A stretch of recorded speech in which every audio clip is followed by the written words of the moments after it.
This podcast is supported by Siemens, your partner for industrial-grade AI.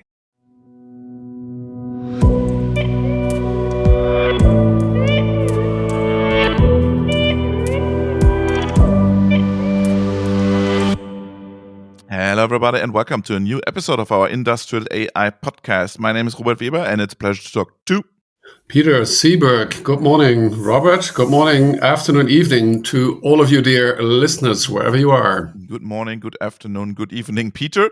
Let's start with the news part. Back from Siemens AI for Purpose Summit. That was last couple of days back for us, 2 days. That was impressive, wasn't it? That was absolutely impressive. Over 900 attendees, participants in Munich. Wow, that was really impressive. Congratulations to the organizers led by Boris Scharinger, Mr. Industrial AI at Siemens. And Boris, Mano, Robert, that's not you, but it's the Lohmeyer, Robert, and all the other people. I'm sure they've had like probably 100 people in the also very impressive House of Communications. We were the last year. Was this the third or the fourth one already? No, we started in 2022. 23, 24, 25, yeah. Right. Yeah, also very impressive place. Maybe we come to that later because I know people who work there and I know the reason it was built. House of Communication. It's a house for communication as we did, but also for communication advertising agencies. And maybe that's one topic. I don't have it specifically, but certain things are happening. Google, I say, that's all about advertisement. Yeah, 900 people, 150 presenters, right? Something like that. Including you and me. We didn't present, we moderated. We did the agentic AI. There were 6 times 15-minute, what they called impulse presentations. I did the first day, you did the second one. Yeah, and I'm going to say, because there's 150 people, we're not going to name everybody. Maybe we talk about the recordings that you did. I did 1 or 2, but maybe you want to start off there. The ones that we're going to hear later, right? First, I have a question for you, because we discussed this topic too. And what was your favorite quote from the event? I think I know what was your favorite quote. Oh, a quote. I don't have a quote in my brain, but stick with me. Think about Gabriele. Think about Gabriele. If we did another 2-3 minutes, I'll get to it. Because I was going to say, yeah, I know you always ask something favorite. And for me, it was the total big thing. It was really the total big thing. But you've shared your favorite quote. My favorite quote is, we can't get our project certified at the moment, our AI project at the moment, because my contact at the FDA has been fired. You can find who that said in our special episode on the AI with Purpose Summit in July. But it was, wow, I was I was shocked when I heard that. Yeah. Yeah, I was kind of impressed with that, negatively impressed when you said, because, I mean, normally I just come 5 minutes from my kitchen radio and I hear that discussions between, in this case, United States and Europe are going to continue. Whatever they had agreed is going to be pushed out. And so that there's a positive sign, so to say. But this is an example of other things that may happen. Well, that actually did happen, right? And you say that's what you just said. We're going to hear to a number of recordings. This is one of them. When did you say? In July time? We will have a special episode on the whole topic, right? Very good. Yeah. My favorite quote, and maybe I'm going to come to that. I'm not sure it's my favorite one, but I'm going to give a quote. Yes, and maybe that's the one that you mean. One of the 6 folks I'm going to call out because I did a quick recording is Robert Gomez Reino. He's from Clavadist. That's the one we're going to hear. He did a presentation on WinCC-OA Industrial Operator, which is an autonomous multi-agent system. Now, you know, and many of you listeners know that is one of my favorite topics. That's your favorite topic. Yeah. Yeah, right. Also, Vlad, we had already agreed long time ago. We met Vlad a couple of times last year and always in between Vlad. Larichev from Accenture. I hope I pronounce your name correctly, Vlad. You presented about also, sure, they were all 6. Also, you're 6, right? Maybe I come to that in a moment, or you want to share, because I do want to talk about Peter's presentation as well. I know you want to talk about foundation models, yeah. Exactly. There you go. Well, let me finish this one sentence. Vlad did also one on agentic AI productivity and engineering, and I will do a recording with Vlad in a couple of weeks. So, yeah, you talk about, if you want to, because on the second day you had the topic of the foundation model, right? Yeah, exactly. Tali presented the industrial foundation model strategy by Siemens, and Siemens invites all participants, all companies to join this initiative to build big industrial foundation models. Yeah, that's the thing. That's the number 3 thing. Well, the number 2 and 3. So Peter Kurte, CTO at the board level from Siemens, as he has been doing in the past, which is wonderful, did a keynote. He had 3 things: focus, industrial AI made in Europe. I thought of the logo that I produced a couple of years back. So, Peter, if you want to use it, to sell it, right? You still want to sell use it. We can talk about that. Yeah, there is a logo made available. Industrial AI made in Europe.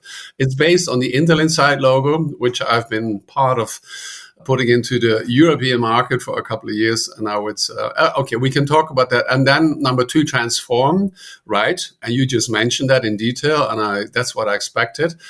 Industrial foundation model. And number 3 was then actually what you already said, collaboration. And that was, I think it is the most important part.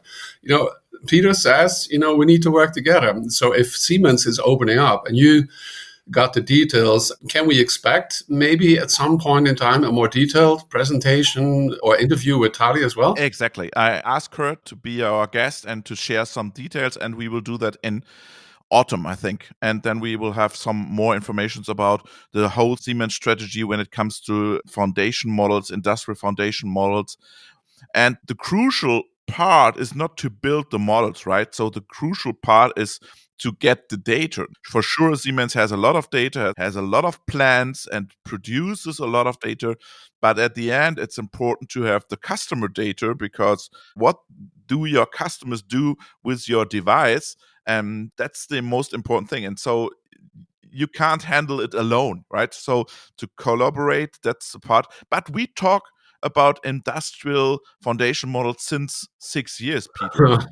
Yeah. It reminds me a little bit when it comes to industrial communication protocols and stuff like that. We talk a long time, 6, 7, 8, 9, 10 years. Maybe now it's a point when we can say, okay, let's go. Yeah, it's very similar to me that always these thoughts, they move through my brain when AI takes a little bit longer. Yeah. Yeah, could be. But when you mentioned now that, the importance of data, that's of course, which if you haven't heard it yet, last week, we started airing the interview with Thomas the Hollander, which is again completely and everything about the quality of your data. So as you say, it's not number 1, it's getting the data together, but number 2 is making sure that it's the right, is the quality of the data. Number 1, meaning it's industrial data. And then, I'm just going to wait. I'm looking forward to your interview with Tali. Now, one interview that did not take place is the one I think you referred to, Gabriele. Yeah, your favorite quote, Peter. Yeah, it's going to come. Gabriele is the author, lead architect of the EU AI Act. What was his name? It's Gabriele Mancini. Yeah. We'll be going into Italian language mode again very soon for the next couple of weeks. Now, his talk, I'm not going to go into the details. I'm just going to refer to 1, 2, 3 points because I couldn't get. His talk was about what we learned so far. I requested an interview, which he declined. Not going to go into the details of the reasoning. I mean, that's up to him to decline. Now, he explained in great detail how the political process of making law in Brussels work. There's 3 parties. There's the European Commission, which he worked for, not anymore today. That's important. And then there's the Council and the Parliament. And the Commission, they propose. So he, working for the European Commission with a team of people, they propose. And then the Council and the Parliament, they decide. Now, my feeling was that in between the lines, he was trying to convey that what came out, specifically, let's say, the complexity, instead of what he was saying, what his approach had been, which is less is more, that's not what came out, right? That's interesting. Well, Now, having said that, these are my words. These are not Gabriele words. I want to say that also for legal reasons very explicitly. These are my words and my interpretation, and I would have loved to discuss, but I couldn't. Now, specifically, I would have asked him to comment the question and answer during the presentation. He asked in the presentation, can we survive without an AI Act? Yes. Unquote. So it's his question and his answer. Now, of course, I would have very much loved to discuss with him what specifically he meant by that. But I think my feeling is it's supporting what I just suggested right now. Number two, what I would have loved to ask him, because I feel what he says is like, the commission, he and all the people around him did a proposal, and then the politicians, they are in charge of what in the end came out. And I would have asked him, like, what happened to the around 180 people that were chosen in the year 2018, 2019, they were called the High-Level Expert Group on Artificial Intelligence by the European Commission. And I'm going to mention a couple of names. And I was there. I was not one of the chosen. I need to be very specific. No, but they were open discussions. And I was there a couple of times in a huge room. And I was part of those discussions. What came out were the ethics guidelines for trustworthy AI, April 2019, 6 years ago. Isn't that amazing? Now, we have had several of them in our podcast. You recall Thomas Metzinger. Yeah. He's a philosopher. He was very frustrated, I recall, because he said, I think the industry is hijacking, I believe something like that, a quote, right? Katelijn Müller from the Netherlands, Barry O'Sullivan, Virginia Dignum, you and I work with, Sami Haddadin, Philip Sluzelak, he was in our podcast. And then I'm going to stop there. There's 180 names. Don't be afraid. I'm not going to call it. But there was Jakob Uskoreit was there as well. Yeah. We know him not only as the son is all you need. We do not know him only as the son of Hans, who was he is the initiator. He's the central figure behind the transformer architecture, right? And I looked at it specifically because Attention is All You Need, as you say, came out Europe's 2017. So that's around that time that this. So I would have asked exactly that. And now what we hear, I'm going to leave the topic to what it is. I understand the Commission today wants to simplify the AI Act implementation, right? Now, as a close-off from my side, didn't we have a lot of fun together with Stefan Zulak? Yeah. Absolutely. We had a lot of fun with everybody. But you and I specifically went to Stefan. And for those of you, dear listener, that have listened before, I always say, Peter, same thing for Robert, but maybe more so I myself, I always look into the future. I say how it's going to be. And then Stefan and all you other guys and girls listening, you sit in your car, you sit in the train, you go to your customer, you get out, you move to your customer, and the customer says, oh, I just heard Peter said, we can do an AI. Can you please produce an AI agent that is going to do ABC?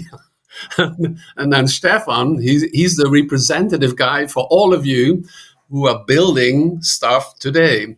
And we had so fun, didn't we? We were laughing all the time. And there was a discussion between you and Stefan about, are agents deterministic or not? And he still shared the slide at the second day at the presentation. Oh, did he? And I asked him again, and maybe you can summarize what was his answer. I don't know.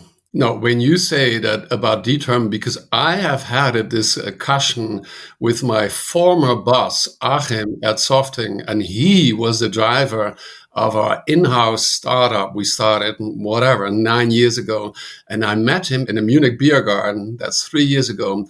And we discussed 2 hours about what is determinism and what is not determinism.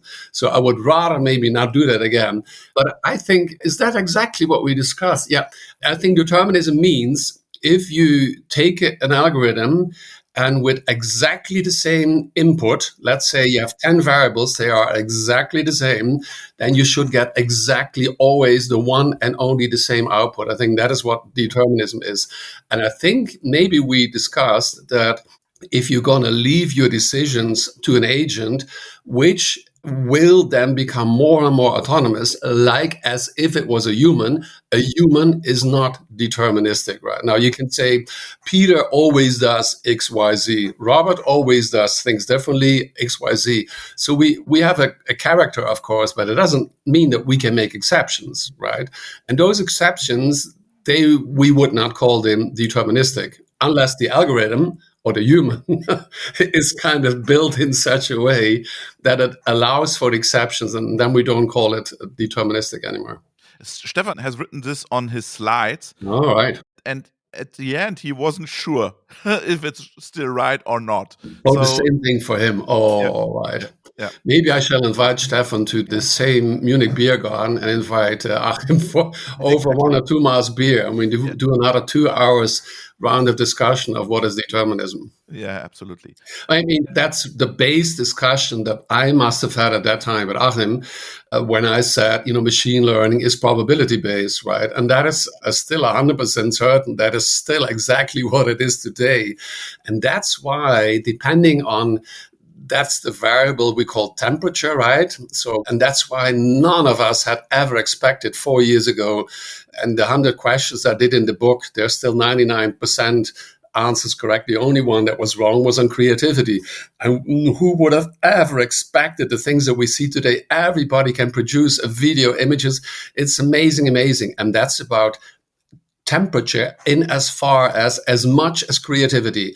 Now, if we go into industrial grade AI, as by Boris Scheringer, then we want the temperature to be like 0, right? We want it towards determinism, almost like we always want the algorithm to always do the correct thing. We don't want the algorithm in the factory to become too creative and do things that, that we can't use. Exactly. AI with Purpose Summit also means we always meet a lot of listeners there. You're That's laughing. Funny. Yeah, it's funny. That's funny because, I was sitting there, right? I was sitting there. I'm not sure. I'm just going to look quickly here. And I was sitting there.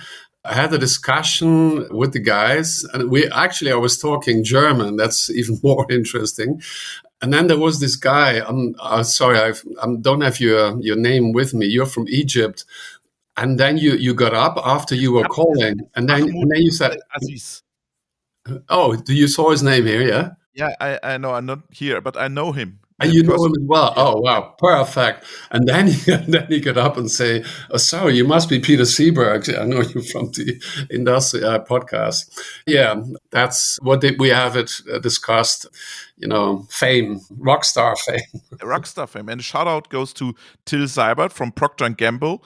He also was there and convinced his boss to become a new listener. Thanks, Till. And shout out goes to Alexander Oehling, and that impressed me a lot because he's the CDO at ESA Aerospace, who is also one of our listeners. And we are very happy to have you both of us as our listeners, and we are really looking forward, Alexander, to record an episode with you about AI and ESA Aerospace, or AI at ESA Aerospace. Yeah. I didn't know, or did I know? Maybe I didn't. That's a private thing, playing here on my baritone. And I met the mayor of the city where they are based. So I know them for that reason. I know exactly where they are. And I've been as excited as 100,000s of mainly Europeans, I may assume, when they had their first rocket go into the air, not fulfill what it was supposed to do, but they were perfectly and completely happy with the state. Yeah, so that would be great if we could be doing that on site here, actually. Yeah. Absolutely. I have one more news. Yeah. And I'm making an exception today, but because normally you are responsible for the whole XLSTM topics, but this morning an exciting paper came in that links robotics and AI, and it's called Classification of Assembly Tasks Combining Multiple Action Using Transformers and XLSTMs. I will put the paper in the show notes, just give you a quick summary. As expected, both the transformer and XLSTM achieve satisfactory results for the operator they were trained on, But the XLSTM model demonstrates better generalization capabilities to new operators.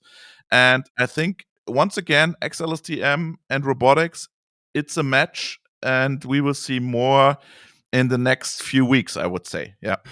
Which, I'm looking forward to. I mean, in general, I'm really, really looking forward to what large language models, foundation models, in this case, I assume, robotics foundation model, what they can do, how they will surpass the way that we've been doing things. I'm not sure it's the right way to say it. It's like the one way moving forward through our very detailed ways of programming a PLC, programming a robot.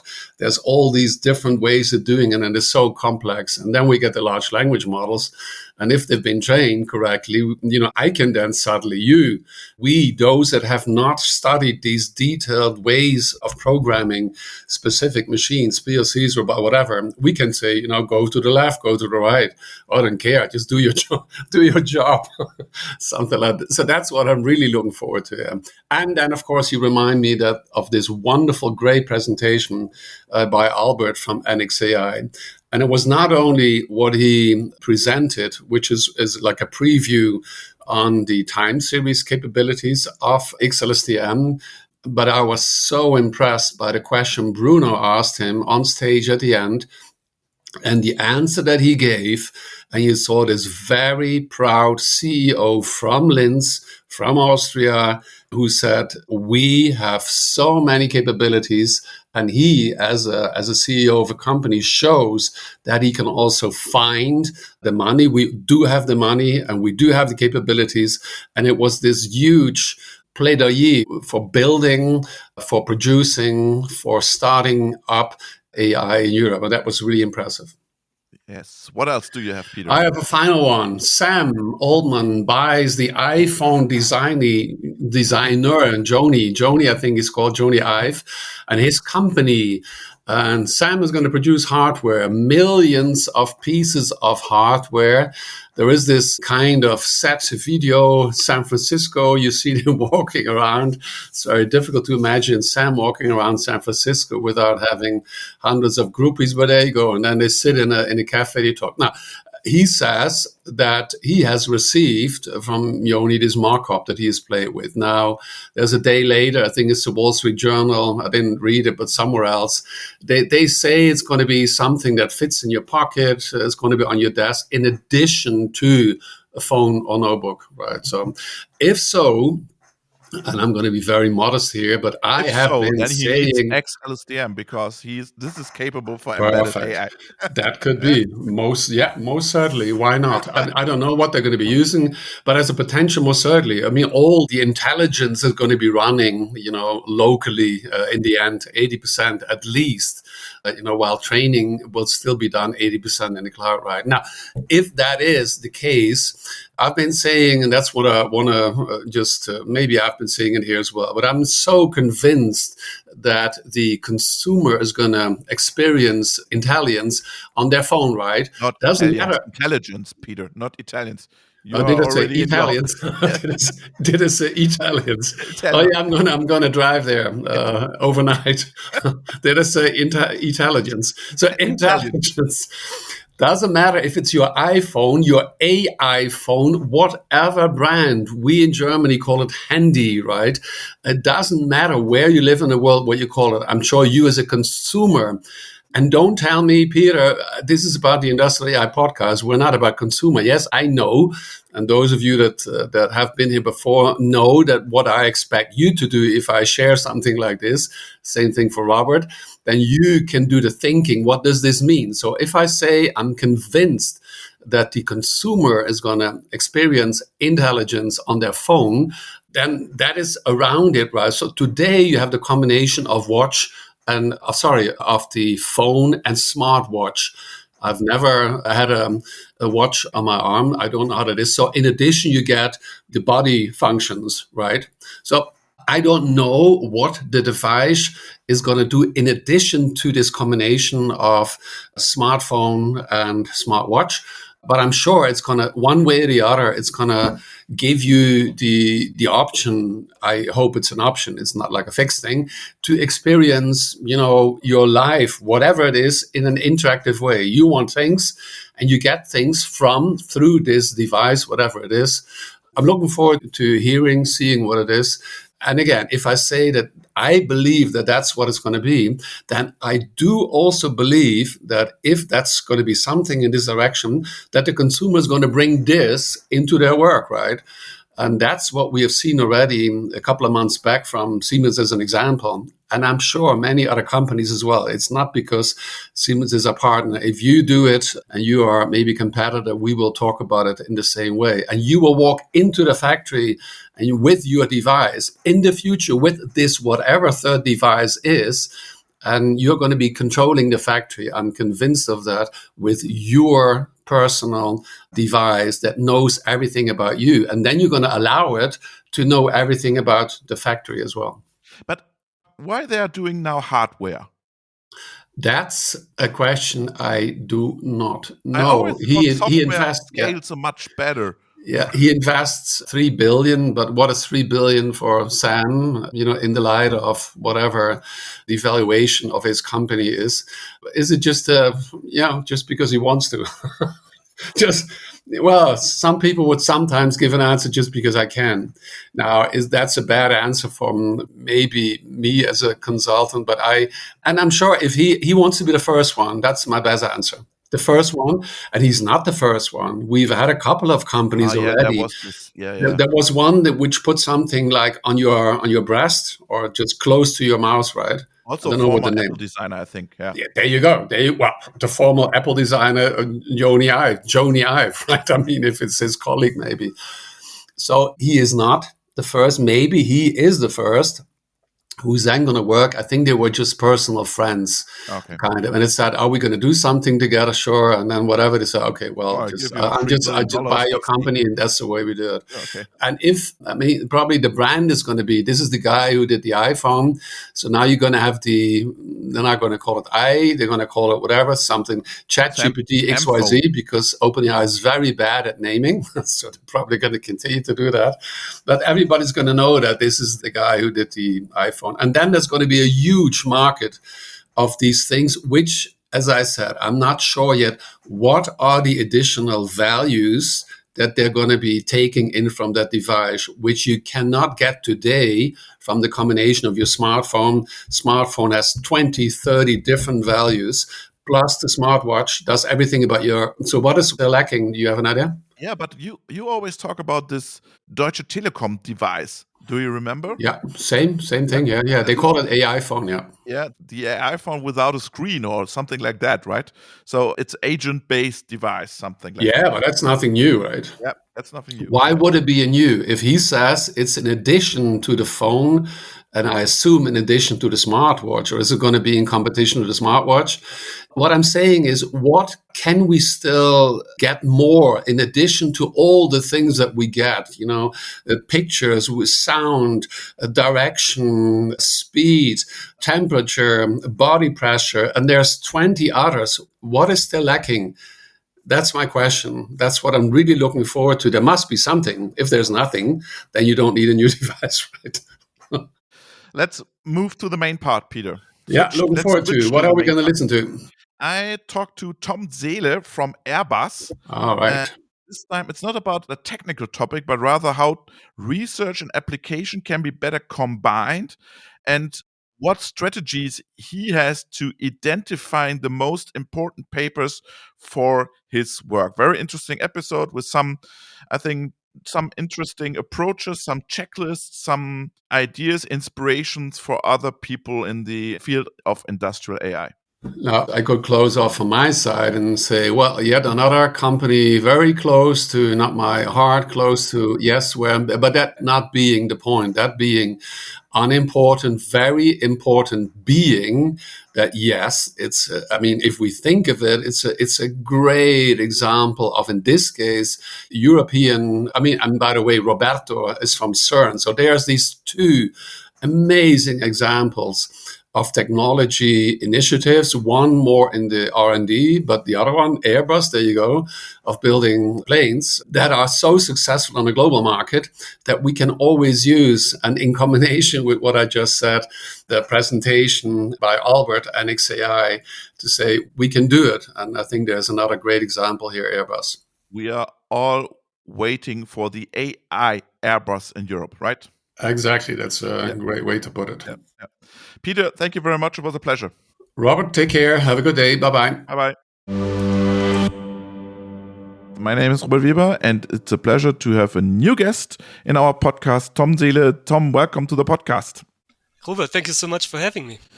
You're welcome. You're wearing, I would say, two hats today. On one hat is data scientist at Airbus, but the second one is maybe more interesting in the moment because you're doing some great research at LMU Munich and you wrote us a message. Why did you do that?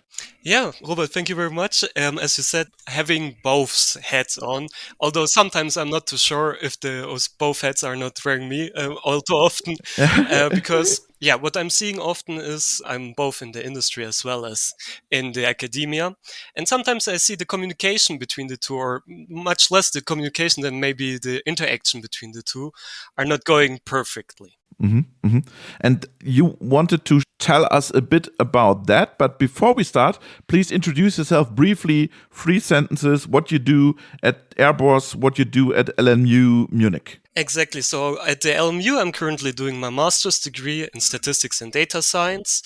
At Airbus, I'm working as a part-time data scientist, and basically my goal is to actively bridge the two gaps between theory and industrial application. So basically, I'm implementing academic ideas in industry while bringing real-world problems back to academia. For example, we just submitted a paper about prompt optimization to the AutoML conference, and prompt optimization is really a problem I also encountered at Airbus. Oh. Yeah, I heard you also had a lot of guests from AutoML, yeah? Yeah, AutoML is a very interesting topic. Maybe can you go a little bit in details and then we start with our main topic? Yeah, for sure. I would love to. So probably let me give you one example. So back then when image generation was a big topic in machine learning, I'm sure when you tried with DALL-E, you saw the images generated from the model are heavily dependent on the prompt you're providing to it.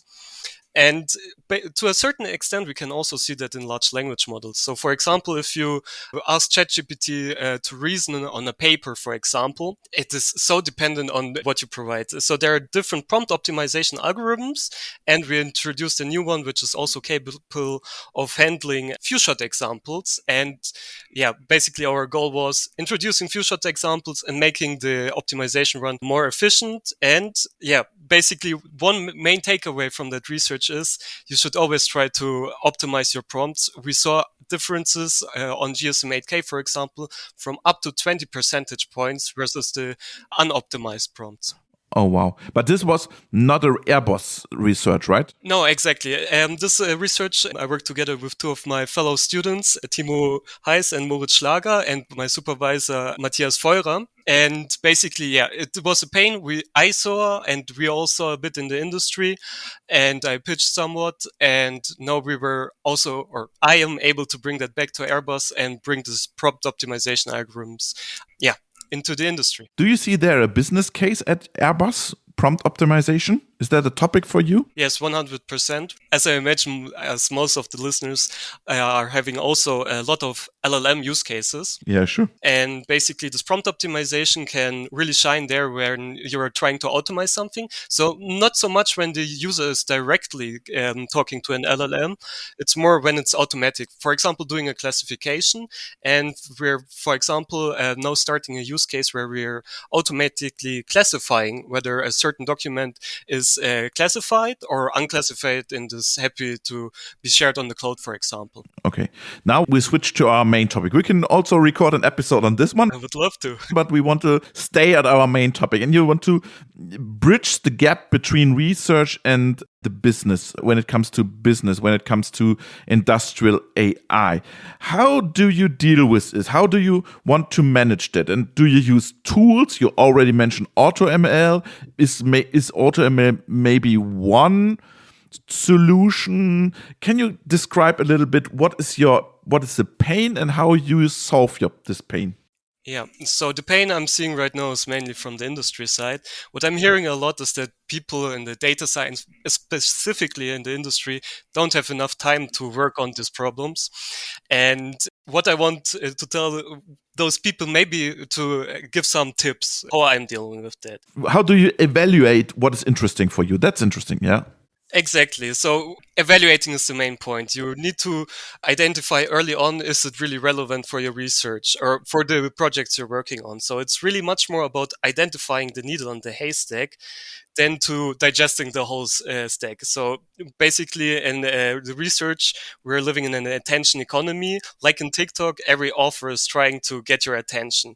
They're the most novel state-of-the-art algorithm, and it's basically there's also an incentive for authors to make their papers more complicated than their algorithm really is, in order to get accepted, of course. That's a huge topic, right? Yeah. Yeah. So what I really suggest is it's really fine to say like, okay, early on, maybe this is not enough and go on.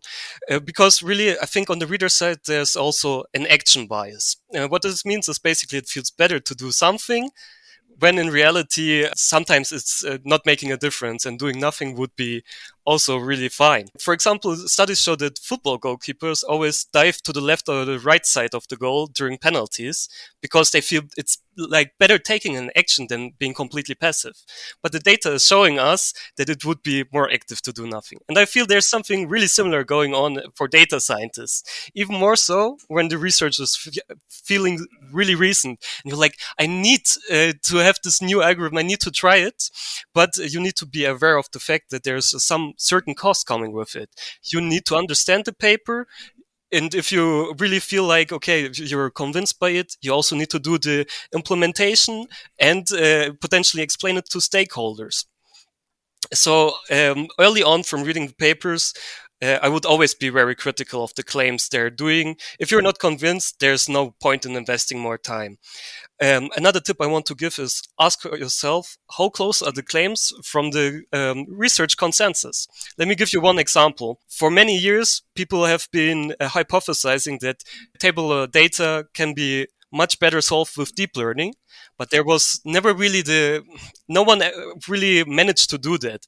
But there was really a consensus to say, okay, once there's someone able to provide us with a deep learning algorithm that works well on tabular data, we have really a perspective on beating these traditional algorithms in predictive modeling.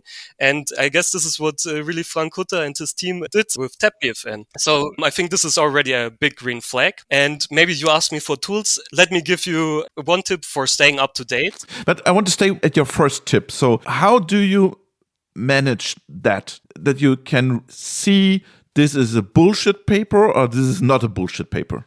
Exactly. I would think you need to think on multiple difficulty levels. So basically, in AutoML, we talk a lot about fidelity. So basically, in the first level, it's not taking much time, but I would say already 50% of the papers, you can see, okay, it's maybe bullshit or not. So the first step would, of course, be reading the abstract, reading a LinkedIn post, and basically... What is a red flag in an abstract for you? Yeah, a red flag would be, of course, something like claiming that they are much beating everything by a huge margin, or if they're using something which is not really hypothesized before in the papers. Of course, a red flag doesn't mean that we immediately throw this paper away into the trash bin, but we need to be a little bit more cautious. Mm-hmm. Okay. What about names? What about authors? Well, in my experience, you shouldn't put too much emphasis on that. Of course, a good name is a green flag. So, for example, if up there is already a Microsoft research paper or from Google, that's already a green flag. But I wouldn't say like, okay, this automatically means you need to implement it in your everyday work. Okay. What else do you do? One hot suggestion is that, of course, reading the whole paper and understanding every bit of detail is a bit much.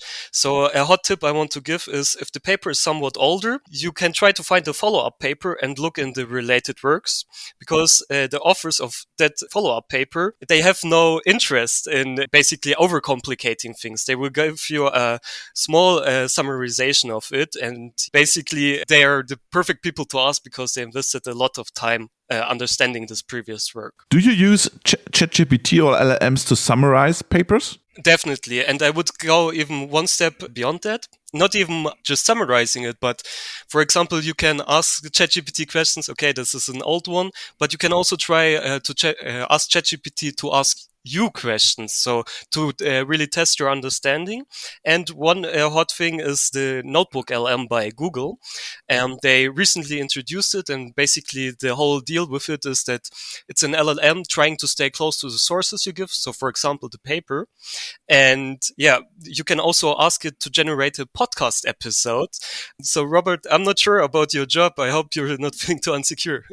Oh, no. I'm not insecure. I saw a lot of technology, and yeah, but it's right. We are doing a podcast called Robotics in the industrial sector, and podcast is only produced by LLM and by a cloned voice by myself. So it's absolutely automatically produced. So yeah, it's very interesting to use this technology. So we are hearing from our listeners that they use AutoML tools to get inspiration, to use AutoML tools to try out, not to read, but to try out new algorithms, to try out new solutions. What about using AutoML as an inspiration for you? 100%. So running maybe something like AutoSKLearn on your data set to see what works well is really a good idea to get a feeling, first of all, for the data set. But I would say you should also add on top of that maybe 1 or 2 hours of really investing the time on current research, because AutoML can really just deal with algorithms that have been there for a long time. And of course, yeah, you don't need to read up on every paper and do every implementation. I think this is really the huge promise on AutoML, and I'm really looking forward to seeing how it evolves forward. But I would say you still should do the research on most current research, and maybe 1 to 2 hours. I'm really not saying like, it should be like a daily thing, researching papers, because maybe it doesn't need to be the most recent one. Do you have the time for that? I think I'm on a really nice position, because it's also part of my task as in my master's, for example, when writing my master thesis.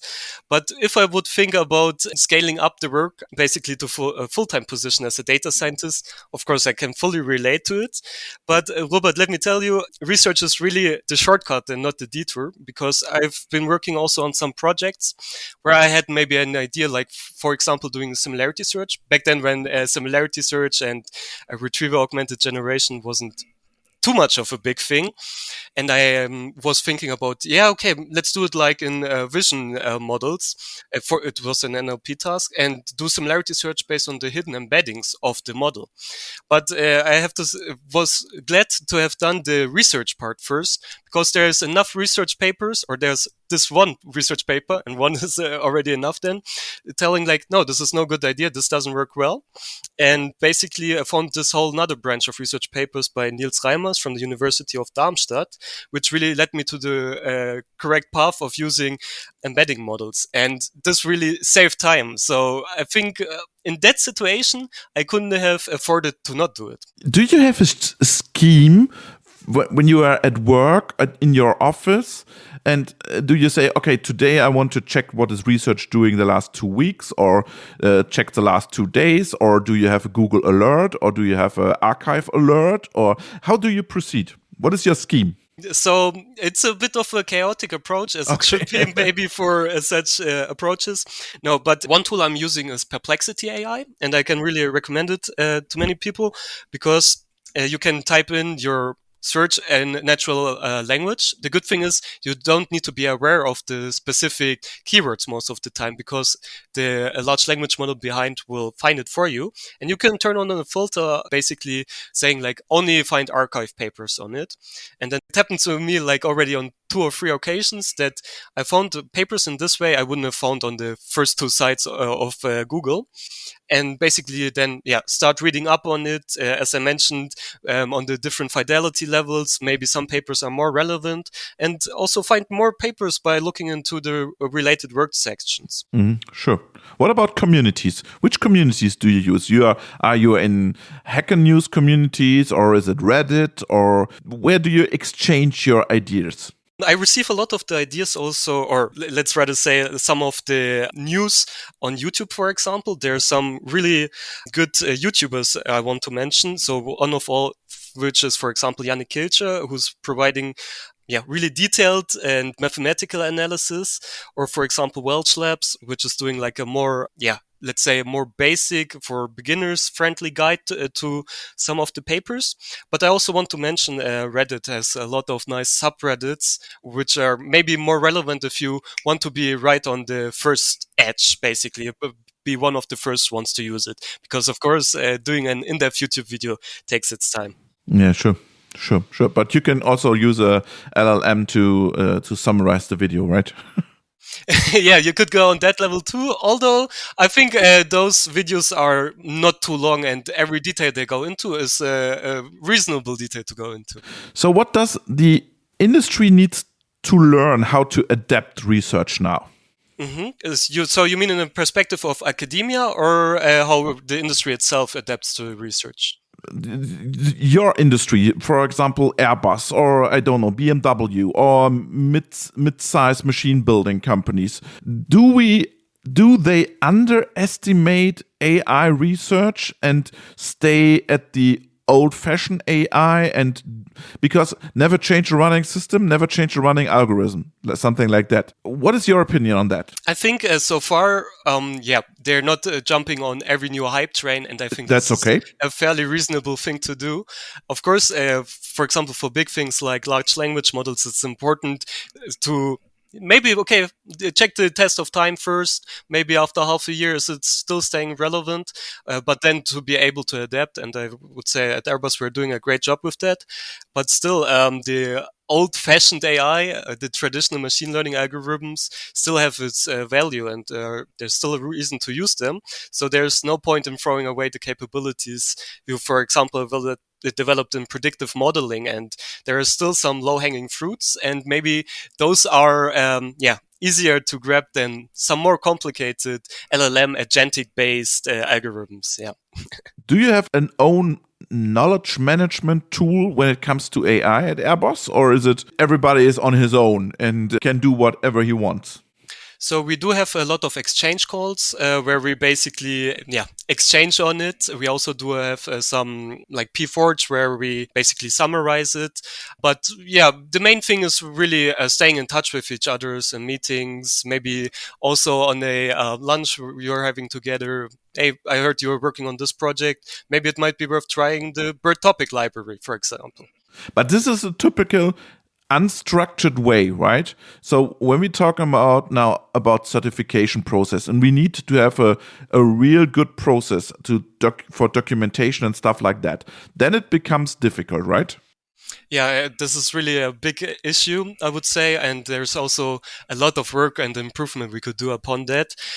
But I would say, definitely, if you improve on that, and it will be easier to onboard new people. And basically, we're also having a lot of interns, for example, in our department. And of course, it would be much easier if they could just read the knowledge management side instead of maybe needing to ask their supervisor all the time. And one huge benefit, if you're having this knowledge management systems, is you can build a LLM on top of it and just do retrieval augmented generation. And I think this is really something that is not too much under the radar so far. Yeah, absolutely. I think so. Because when we talk to data scientists and machine building companies, there are some people say maybe it's not a bad thing to have this AI Act, because we have to work a little bit more proper. We have to have a documentation, and we are not able to do what we want. And at the end, we have a model and nobody knows what happened then. So it's a little bit more that you get a process, a software development process, and we have an AI model development process in that. Yeah, that would be really interesting to have, like also to have these processes in the beginning. What's the aim of basically this project, and maybe not even talking about here is some data, try out what you want. Exactly, and maybe not forbidding any kind of exploration, but at some point I think there might be some benefit to some of the managers asking a bit more for, you worked for 2 weeks, what are the improvements on some metrics, because that would also hold us data scientists accountable to, on a daily basis, reevaluate our metrics. And yeah, I think this is really important, not only to data scientists in projects, but I think to most people, right? Like in everyday life, you should always ask yourself, where am I? Where do I want to go? And yeah, basically reevaluating on the metrics is a key thing in statistics and data science everywhere. Absolutely. But now we are at the point, when it comes to industrial AI, we are at the point where we now want to have real products, right? So we are the phase of, we do some POC here and here and here, and now everybody wants to have products out of it. And that's a totally different way now to bring products out of. Yeah, interesting. 100%. It's a completely different challenge to maybe have a good model sitting on your Jupyter notebook. It's an entirely different question to also employ it in the real world.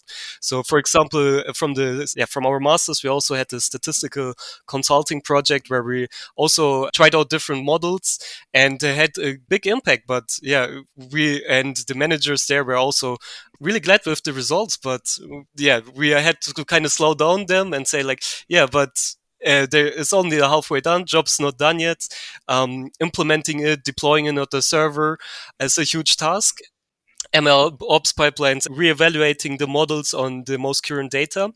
And frankly, I think many managers will also need to think about, is really the data scientist the best job description for doing something like this? Maybe there can be a balance between software engineers and data scientists and data engineers, maybe even in some of the companies, because I'm really good at exploring some models and really testing it, and I'm really knowledgeable in what metrics to use to optimize, but maybe not so much in creating an API in the most efficient way. Mm-hmm. What was happened to you in the last 4 weeks? What made you say, wow, this was exciting, I want to try that out, I have to evaluate that? Can you share 3-4 papers, your favorite papers? So the first thing is not even a paper, but it's something that has been really relevant throughout the years, I would say, even before Gen AI, and it's optical character recognition. Probably relevant to many listeners too, and one of the less sexy topics. And over the last few years, we saw that the state of the art, which was Google's PyTesseract, and it was somewhat awkward to handle. And now we see many vision large language models have been showing some great performance, but they are way too big. And now recently I've seen more and more vendors competing in the field. So I've seen, for example, Mistral also entering it with Mistral OCR.